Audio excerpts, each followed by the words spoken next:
وأسوتنا محمد صلى الله عليه وسلم وعلى آله وأصحابه أجمعين. اللهم فقهنا في الدين وافتح علينا فتوح العارفين واجعل أعمالنا خالصة لوجهك الكريم يا أرحم الراحمين. اللهم افتح علينا حكمتك وانشر علينا من خزائن رحمتك يا أرحم الراحمين. رب اشرح لي صدري ويسر لي أمري واحلل عقدة من لساني يفقهوا قولي والحمد لله رب العالمين آمين. قال المصنف رحمه الله تعالى ونفعنا وإياكم بعلومه في الدارين آمين. Alhamdulillah, pertama dan selamanya marilah sama-sama kita panjatkan, kita rafa'kan setinggi-tinggi kesyukuran kita kepada Allah Subhanahu wa taala. Kerana pada malam ini Allah Taala masih lagi menghimpunkan kita bersama. Allah Taala masih lagi memberikan kesempatan kepada kita untuk kita hadir ke rumah Allah Taala pada malam ini. Kemudian juga syukur juga kita kepada Allah Subhanahu wa taala di atas segala nikmat yang dikurniakan oleh Allah Taala kepada kita. Termasuklah dua nikmat yang terbesar, iaitu daripada nikmat iman dan nikmat Islam. Syukur juga Allah Taala bagi kesihatan yang sempurna boleh pakai hadir ke rumah Allah Taala pada malam ini. Kemudian atas asbab yang sama kita dapat hadir beribadat kepada Allah Taala dengan cara kita mengerjakan semaya berjamaah. Kemudian kita berada dalam majlis ilmu yang dikatakan oleh para ulama sebagai Raudhatun min Riyadil Jannah, satu taman daripada taman-taman syurga. Mudah-mudahan kita semua yang hadir pada malam ini Allah Ta'ala letakkan kita ataupun Allah Ta'ala golongkan kita bersama-sama dalam kalangan orang-orang yang sentiasa mencari keredaan daripada Allah Subhanahu wa Ta'ala, insya-Allah. Tuan-tuan puan-puan yang dirahmati oleh Allah Subhanahu wa taala, insya-Allah pada malam ini kita sambung kuliah kita pada kitab Penawar Bagi Hati pada muka surat 2 ni. Kalau kitab Rumi pada muka surat 2, manakala kalau kita Jawi pada muka surat yang keempat. Kita masih lagi berada pada mukaddimah ataupun pendahuluan pada menceritakan apakah yang dikatakan sebagai ilmu tasawuf oleh pengarang kitab Syekh Abdul Qadir Al-Mandili rahimahullahu taala. Dan pada kuliah yang sebelum ini telah pun kita sebut, kita huraikan bersama daripada apakah yang dikatakan sebagai pengertian ataupun ta'rif ilmu tasawuf secara umumnya. Begitu juga kita dah sebut pada kuliah yang lepas tentang faedah yang kita dapat daripada ilmu tasawuf, kemudian hukum kita mengaji ilmu tasawuf, kemudian tempat ambilan ataupun sumber-sumber yang dibawa berdasarkan kepada dalil-dalil nas Al-Quran, Al-Hadis, Qiyas dan Ijma' ulama. Dan manakala apa yang dikatakan sebagai ilmu tasawuf itu merupakan satu ilmu yang memberi maksud kepada kita yang telah pun dihuraikan secara umum. InsyaAllah pada malam ini kita akan sebutkan ataupun kita akan huraikan, kita akan kongsi bersama apakah yang dikatakan sebagai ilmu tasawuf pada secara tafsilan ataupun secara detail yang telah disebutkan oleh pengarang kitab Syekh Abdul Qadir Al-Mandili rahimahullahu taala kepada kita, insya-Allah. Baik. Dan ketahuilah. Maknanya kita kena faham, kita kena tahu, kita kena sedia maklum olehmu. Siapa dia olehmu tu? Daripada kalangan kita hak ngaji dan juga daripada semua kalangan orang-orang yang dikatakan sebagai mukallaf ataupun orang-orang yang cukup syarat sebagai khalifah Allah Ta'ala. Siapa dia tu? Daripada kalangan kita lah. Kenapa kita kena faham bahawasanya maksud daripada ilmu tasawuf itu dia maksud, bila sebut maksud maka dikatakan sebagai pengertian dia juga. Tujuan kita untuk kita belajar ilmu tasawuf. Apa dia matlamat dia? Yang itulah daripada ilmu tasawuf itu membersihkan segala anggota yang zahir daripada segala perbuatan yang keji. Itu orang panggil sebagai matlamat dia kita mengaji ilmu tasawuf. Maknanya kita nak jaga anggota zahir daripada segala perbuatan yang keji. Dia start bermula daripada anggota yang zahir untuk apa dia pula? Supaya ada ia menyampaikan. Maknanya supaya ada ia, supaya menyampaikan akan ilmu tasawuf itu kepada membersihkan hati daripada segala sifat kejelaan. Ni maknanya bermula daripada cara kita nak membersihkan daripada segala perbuatan-perbuatan kita yang boleh menyebabkan hati kita tu dah ajar kita buat benda-benda kecelaan. Cara dia kena seiring, jangan bersih anggota saja. Hati terutama kena bersih. Dan maka sebab itulah kita belajar ilmu tasawuf.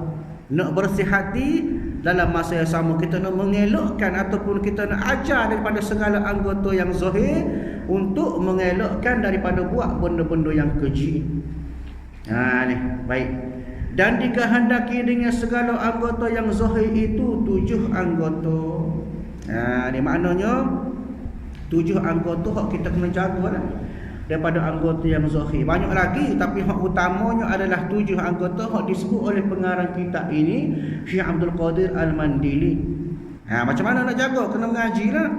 Ngaji daripada ilmu tasawuf, ngaji daripada cara-cara kita nak bersihkan 7 anggota tersebut. Bahkan kata Imam Asy-Syafi'i rahimahullahu taala, kata dianya, ta'allama falaysal mar'u yuladu 'aliman walaysa akhu ilmin kaman huwa jahil. Kata Imam Syafi'i rahimahullah ta'ala kepada kita, belajarlah. Ni maknanya belajarlah. Belajar sebab apa? Kerana tidak ada seorang pun yang lahir sebagai orang yang alim. Ini satu kata-kata daripada Imam Syafi'i. Nak pandai kena mengaji. Ilmu tidak mari dengan sendiri. Al-ilmu bitta'allum, kata ulama. Nak ilmu kena mengaji. Dan bukanlah orang yang tahu seperti orang yang jahil. Maknanya bila kita tahu, maka kesan dia apa dia? Kita buat kerja, kita buat gapo sekalipun tidak serupa dengan orang jahil. Begitu juga ilmu tasawuf. Macam mana nak mengaji, nak bersihkan hati, nak bersihkan anggota yang 7 daripada perkara-perkara yang keji, maka kena mengaji ilmu tasawuf lah. Ni. Dan dikehendaki dengan segala anggota zahir tadi, hak disebut anggota zahir itu ada 7 gapo dia. Yang pertama mata, dan kedua telinga, dan ketiga lidah, keempat perut, kelima farash ataupun kemaluan, yang keenam 2 tangan, dan yang ketujuh 2 kaki. 7 anggota ni lah hak kita duk guna sehari-hari. Daripada celik mata waktu pagi sampai kita tidur semula pada waktu malam, tak boleh lari daripada 7 anggota ni. Ni mana kita kena faham 7 anggota ni lah hak patutnya kita jaga. Dan hendaklah engkau ingat di dalam hati engkau akan bahawasanya Allah Ta'ala telah memberi nikmat ia akan dikau dengan beberapa nikmat yang besar-besar. Dan iaitu segala anggota engkau. Maknanya Tuhan beri kepada kita nikmat anggota. Dan nikmat ini kata ulama tidak semua orang dapat. Kita sendiri boleh tengok bagaimanakah masyarakat atau bagaimanakah manusia-manusia ada hak tak boleh daripada nikmat anggota ni.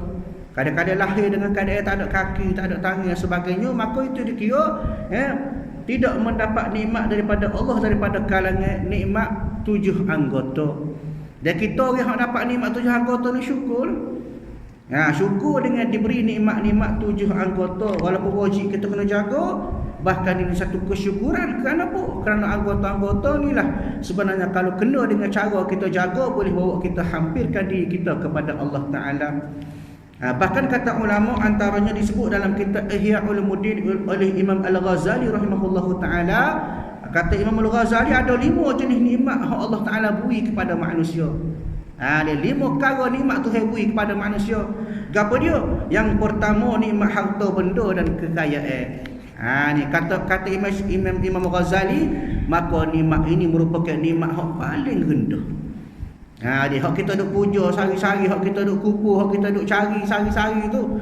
Dia turun pagi kelik gelap. Dia bercawak kotel nak cari ke dunia. Sungguh kita nak ke dunia. Padahal bahkan di sisi Imam Al-Ghazali, nikmat hak ni hak Tuhan beri ni merupakan nikmat hak paling rendah. Dia maknanya nikmat hak paling rendah lah hak kita dak ambak dak kejar semua tu. Nak juga ke nikmat ni kenapa? Memberi kesenangan atas ibadat. Tapi kata ulama jangan kita melampau. Bahkan lebih-lebih lagi menyebabkan kita jadi hanyut. Kadang-kadang buat kerja tak ingat semaya bel. Kapal lain lah, kapal ni rajin belakang semaya alhamdulillah. Maknanya kadang-kadang kerana kita kejar kepada harta, menyebabkan kita jadi lupa kepada amal ibadat kepada Allah, menyebabkan kita makin hari makin jauh kerana kita leka atas pekerjaan yang kita dah buat. Ini merupakan nikmat yang paling ngedah, kata Imam Al-Ghazali. Nikmat yang kedua Allah Ta'ala beri ialah nikmat kesihatan. Nikmat kesihatan ini kata Imam Al-Ghazali tak boleh diukur, lebih berharga jika dibanding dengan nikmat kekayaan. Kadang-kadang ada harta pun tapi tu yang tak sihat, tak sih juga. Tu yang tak sihat, ada harta banyak boleh cari makan dan sebagainya, nak makan tapi tak lalu. Dia mari demai ya tawalan udah mulut. Marilah orang bawa gapo pun dia. Tak sih. Kenapa? Kerana kata ulama Imam Al-Ghazali sebut nikmat kesihatan lebih besar daripada nikmat harta. Dia mari tak sihat, tak sih dah segala-galanya. Nak gapo nak sihat kan. Ni maknanya dibanding dengan nikmat harta, nikmat kesihatan lebih besar, lebih berharga. Maknanya lebih kena jagalah. Ni. Yang ketiga kata Imam Al-Ghazali, nikmat apa dia? Sempurna anggota tubuh badan dan panca indera. Cukup lekat anggota tu hebui, maka kena syukur, kena hargai. Kenapa? Kerana apabila hilang salah satu daripadanya, maka boleh mengganggu perjalanan kehidupan seseorang. Dia cuba terang mari buta sebelah mata. Ugoh. Ni. Sakit kaki gauk tu rasa lain dah dia ni. Gauk sebentar tu hebi gauk, tu hebi je. Tu tarik nikmat kaki sebelah gauk. Gohok. Nak semayanya payah dan sebagainya. Nak ayatnya nikmat anggota yang sempurna pun kena syukur, minta biar Allah Taala berkekal atas nikmat tersebut. Minta biar tu hebi sihat. Bahkan yang keempat kata Imam Al-Ghazali, nikmat yang besar juga iaitu daripada nikmat ruh dan nyawa. Dia nikmat yang besar boleh menyebabkan manusia hidup buat amal kepada Allah. Bukan sekadar nak hidup saja, suka panjang umur tapi buat amal tak sih. Lagu mana? Tak kena dah. Suka bila mana diberi panjang umur oleh Allah Taala, dalam masa sama kita syukur. Lagu mana cara syukur? Buat Allah Taala nak, sebagai tanda terima kasih kepada Allah Taala. Allah Ta'ala sebut la in syakartum la azidannakum, kata Allah kalau mu syukur aku tambah. Wala in kafartum inna azabi lasyadid, kata Allah kalau mu kufur atas nikmat aku maka sungguhnya azab aku, kata Allah, amat-amatlah pedih. Bagaimanakah yang dikatakan sebagai orang yang tak syukur dengan nikmat Allah, iaitulah dia tidak guna segala nikmat Allah Ta'ala beri untuk jalan Allah. Tuhan beri sihat, tidak kata nak buat amal. Dia Tuhan beri segar, Tuhan beri anggota yang baik, Tuhan beri boleh bangun berdiri tegak, tak si semayang. Kapal lain lah, kapal ni rajin belakang semayang, alhamdulillah.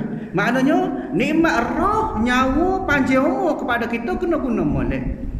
Dia kenapa bila-bila masa Allah Ta'ala boleh tarik daripada nikmat umur kita. Idza jaa ajaluhum la yastakhiruna sa'ah wa la yastaqdimun, kata Allah. Bila sapalah ajal kamu, dia la yastakhiruna sa'ah, tak boleh nak minta pelewak dah.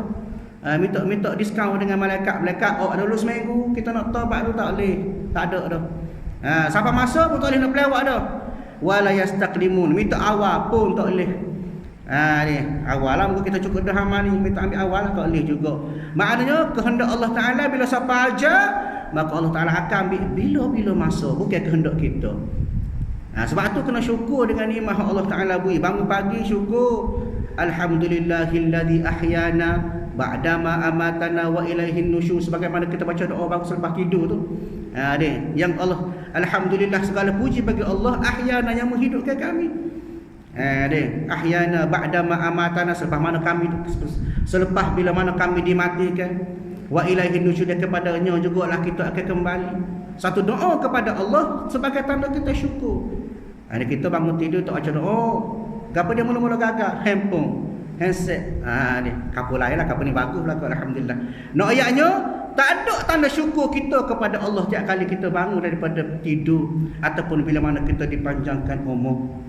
Sedangkan itu merupakan nikmat yang besar yang boleh menyebabkan manusia hidup untuk beramal kepada Allah, kata Imam Al-Ghazali rahimahullahu taala. Manakala nikmat yang kelima, nikmat yang paling besar kata Imam Al-Ghazali, iaitulah nikmat iman dan Islam. Dengan adanya dua nikmat ini, insya-Allah kita sentiasa berada dalam redha Allah. Nak suruhnya biar kekal dalam keadaan iman dan Islam. Mudah ke? Kena cara mudah ya. Kalau tak kena cara tu jadi payah. Ni nak maknanya nikmat paling besar nak banding dengan nikmat-nikmat hal lain hak 4 perkara sebelum sebut tadi tu, 4 perkara tu, maka lebih besar, terbesar-besarnya ialah daripada nikmat iman dan nikmat Islam. Maknanya segala nikmat-nikmat ini perlu kita syukur, perlu kita jaga supaya dikekali nikmat itu untuk kita buat taat kepada Allah Taala. Sebab itu pengarang kitab Syekh Abdul Qadir Al-Mandili rahimahullah taala katakan, dan hendaklah engkau ingat di dalam hati engkau akan bahawasanya Allah Taala memberi nikmat ia akan dikau dengan beberapa nikmat yang besar-besar, dan iaitu segala anggota yang engkau yang 7 tu. Anggota 7 sebut tadi itulah yang wajib atas engkau memeliharanya. Makna wajib, maknanya kita kena jaga molek. Dan mensyukurkannya, jaga, syukur, lepas tu kita kena pegang molek lah daripada anggota tu. Lagu mana cara kita syukur? Iaitu kita buat hak Allah Ta'ala nak, menggunakan nikmat hak Allah Ta'ala beri itu. Lagu mana cara kita jaga? Jangan bawa kepada benda-benda hak boleh buat kepada kebinasaan jasad kita, tubuh badan kita. Jangan kena kau tubuh badan kita. Kata Allah Subhanahu Wa Ta'ala, wala tulqu bi aidikum ila tahlukah. Jangan kamu campurkan diri kamu ke dalam kebinasaan. Senang cerita, jangan cari penyakit. Dia duduk lumba mutu dan sebagainya. Itu maknanya cari penyakit, kita nak merosakkan badan kita sendiri. Amanah Tuhan beri. Tak boleh. Begitu juga masalah-masalah lain. Jangan kita bawa tubuh kita. Kenapa? Kerana benda ni adalah satu amanah daripada Allah Ta'ala. Kena jaga molek. Guna cara baik. Maknanya dengan cara tubuh badan Tuhan beri sihat ni, buat amal ibadat kepada Allah Ta'ala dengan sebenar-benar. Maka jika tiada memelihara akan engkau dengan dia, nescaya selagi jadi saksi semuanya atas engkau pada hari kiamat. Dia pengarang kita kata benda ni akan jadi saksi kepada kita pada hari kiamat. Tuhan akan tanya belaka. Daripada hak Tuhan beri kepada kita amanah anggota badan, maka Allah Ta'ala akan tanya belaka. Sebagaimana Allah Ta'ala sebut dalam Quran, al-yawma nakhtimu ala afwahihim wa tukallimuna aydihim wa tashhadu arjuluhum bima kanu yaksibun, kata Allah. Maka pada hari itu, kata Allah Ta'ala, artinya pada hari kiamat. Bila pada hari kiamat, maka mencap oleh Allah Ta'ala, Allah Ta'ala akan tanduk atas segala mulut mereka itu. Artinya lagu mana? Artinya Allah Ta'ala akan meneguh mulut itu akan dia daripada bercakap. Tuhan tutup mulut pula esok pada hari kiamat. Ni tutup mulut, tak suruh kecek lah. Tuhan tutup mulut. Kenapa? Berkata-kata akan Allah Ta'ala oleh segala tangan mereka. Tangan tu akan kecek. Mulut tu kecek. Kenapa? Kerana mulut itu satu kebinasaan bagi manusia. Kadang-kadang dengan mulut ni lah kadang-kadang kita menipu, kita kecek belawak atas dunia. Boleh jadi esok-esok hari akhirat apa mulut pun boleh tipu pula Allah Ta'ala. Maka Allah Ta'ala tutup mulut. Maka hak keceknya apa dia?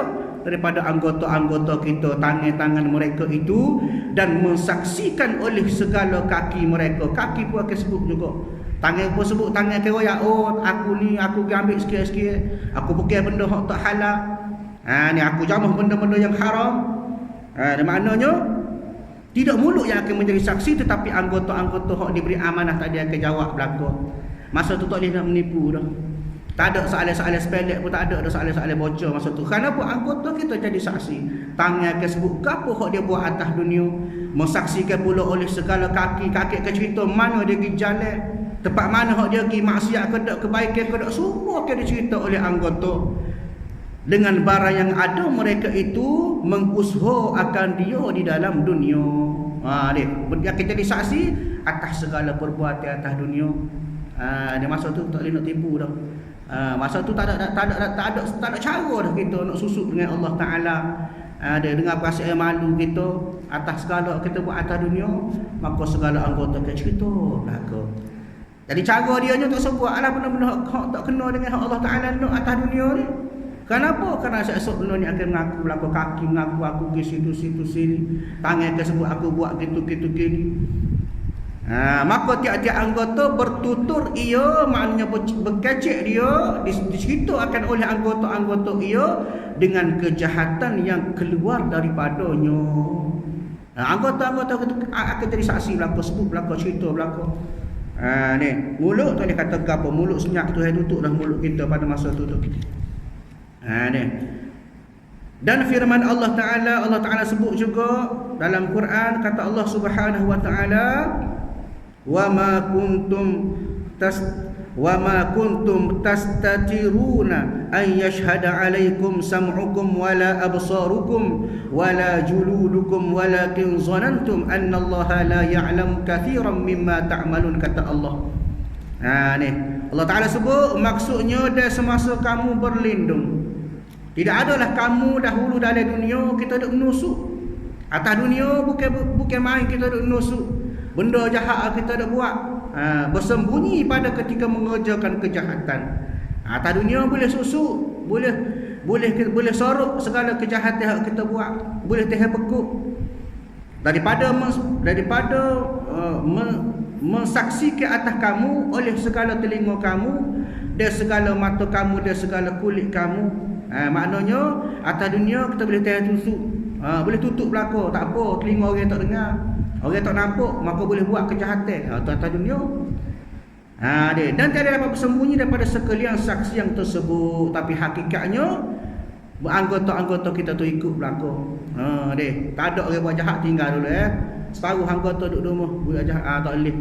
Atas dunia kita tak sedar kita buat jahat, sebenarnya anggota-anggota kita ada sebagai penyaksian. Melainkan dengan meninggalkan segala kejahatan itu sama sekali. Tak boleh kau kita nak tinggal anggota, tak boleh. Dia maknanya kita pergi serata sekali. Kita pergi mana-mana kita buat belakang anggota kita, tak tinggal rumah, tak bercerai berat. Maka hak ni lah akan jadi anggota, ni lah akan jadi saksi kepada Allah Ta'ala atas segala perbuatan kita. Kerana bahawasanya tiada bercerai ia, tak berpisah ia semuanya daripada manusia pada tiap-tiap masa. Maknanya setiap masa anggota tu bersambung dengan kita, ada pada tubuh badan kita. Dan tiap-tiap tempat selagi menyebut hamba akan 7 fasal bagi segala anggota yang 7 tersebut. Maknanya setiap apa yang kita buat atas dunia bersaksikan kepada semua anggota yang ikut sekali. Dia gilah mana sekalipun bawa anggota kita 7 perkara, 7 anggota tersebut. Dia buat maksiat ke, buat baik ke, akan ada saksi. Sebab itulah bila kita nak buat benda-benda pun, kita kena fikir sentiasa ada saksi dia. Barulah mari bahasa tak si buat jahat tak si buat maksiat kenapa? Kerana ada saksi-saksi Allah. Apa dia? Anggota-anggota badan kita. Mana pakat beringat belaka supaya kita boleh jaga hati-hati kita daripada anggota-anggota kita tu menyaksikan benda-benda hak tak si Allah Ta'ala. Benda-benda hak tak kena dengan Allah Ta'ala. Baik. Kitab yang pertama pada menyatakan segala anggota yang 7. Maka pada bahagian ini pengarang kitab Syekh Abdul Qadir Al-Mandili rahimahullahu ta'ala membawa bab yang pertama pada menceritakan berkenaan dengan mata. Fasal yang pertama pada menyatakan mata. Maknanya daripada 7 anggota, pengarang kitab ini Syekh Abdul Qadir Al-Mandili membawa bab yang pertama, iaitulah mata. Ketahuilah olehmu bahawasanya mata engkau itu menjadikan dia oleh Allah Ta'ala bagi engkau kerana beberapa faedah. Tuhan buat mata kepada kita ada sebab dia. Likulli syai'in sababun, kata ulama, setiap benda hak Tuhan buat ada sebab berlaku. Likulli syai'in hikmah, setiap benda hak Tuhan buat ada hikmah, tidak saja-saja. Ni tengok comel kalau buat ni buat tak ada. Jadi kalau buat ni sedap pelih ni tak ada. Buat tu mesti ada sebab Tuhan buat.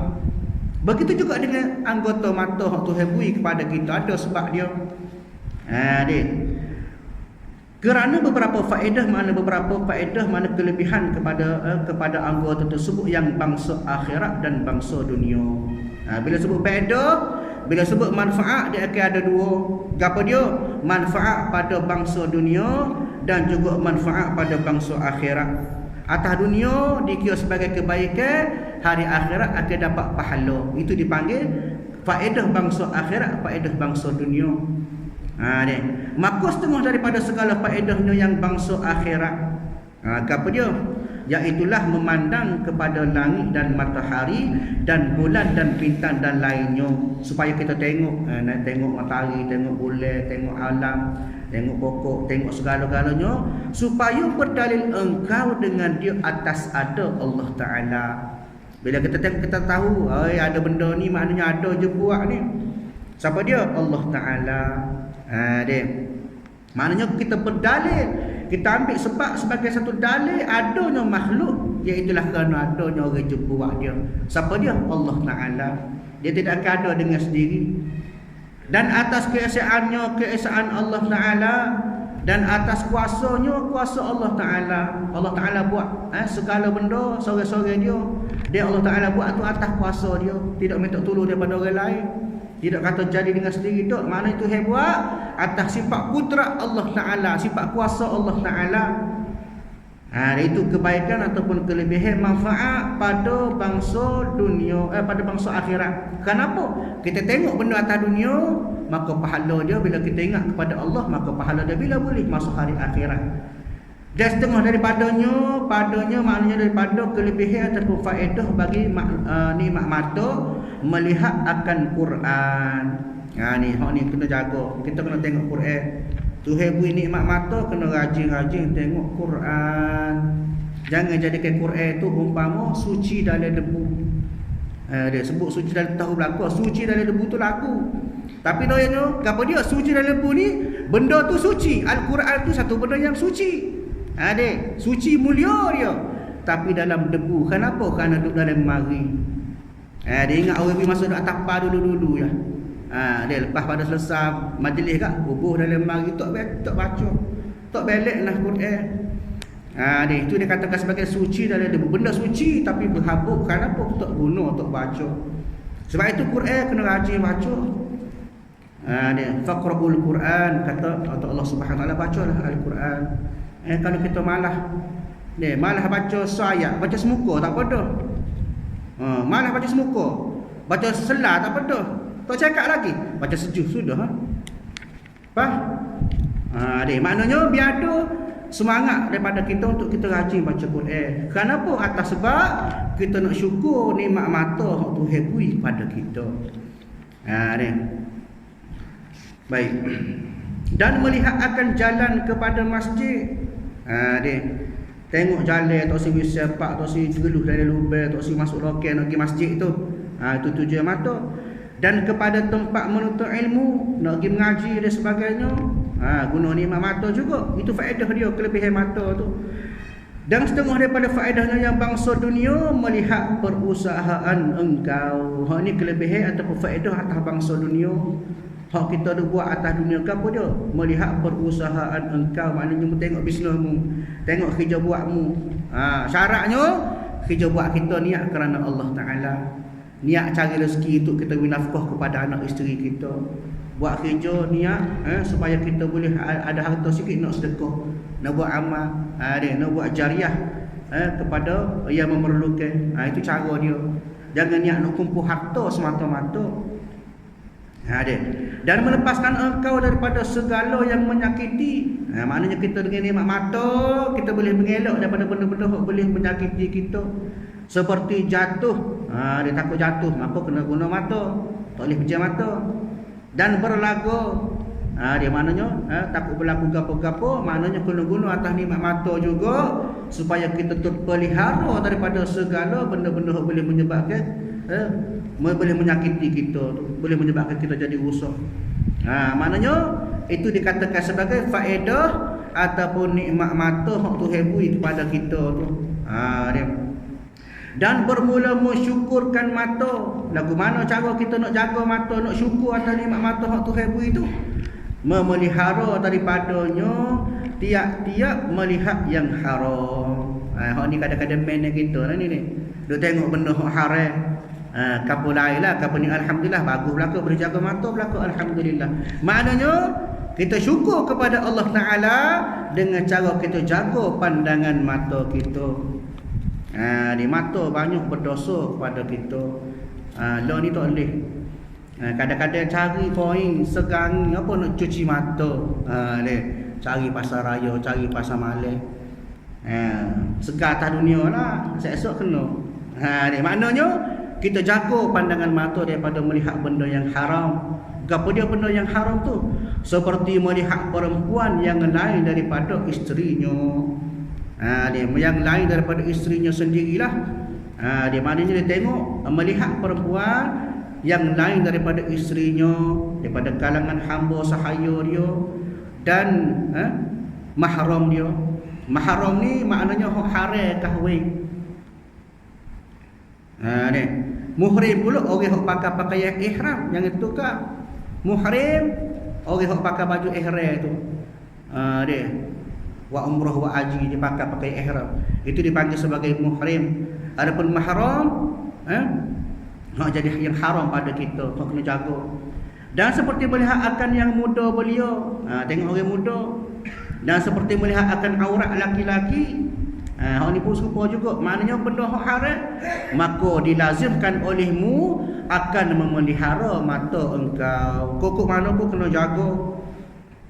Dia bahkan kata salah seorang ulama, nama dia Imam Habib Abdullah bin Al-Haddad, dalam kitab dia An-Nasaihud Diniyah, dia kata kan, maka bahawasanya orang mukmin yang sejati hendaklah memelihara dirinya dengan baik, iaitulah yang pertama, tak melihat mukmin lain dengan pandangan rendah, hina dan kecil.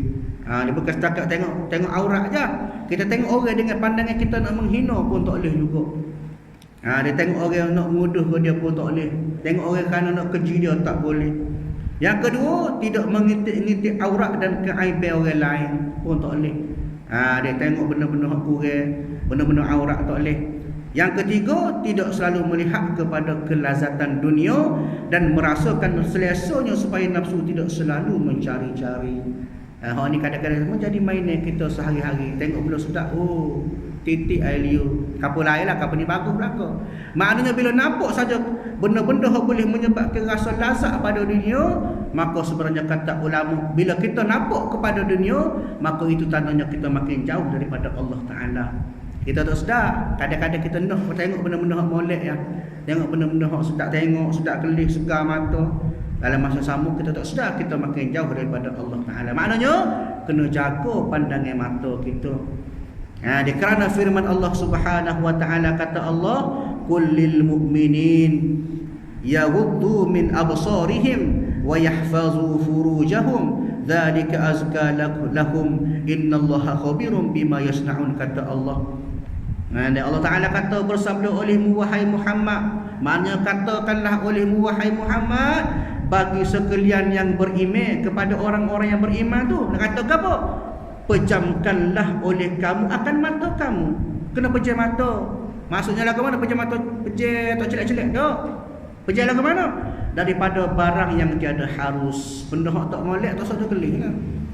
Tak usah tengok benda-benda yang tak diharuskan kepada kamu. Dia bagi kamu melihatnya, nescaya memejam oleh mereka itu akan segala mata mereka itu, dan suruh olehmu akan mereka itu dengan memelihara faraj mereka. Maknanya kemaluan kena jaga. Nescaya memelihara mereka itu akan segala faraj mereka itu daripada barang yang haram dikerjakan dengan dia. Dan yang demikian itu maknanya jaga mata, jaga kemaluan itu apa dia? Lebih baik bagi mereka itu.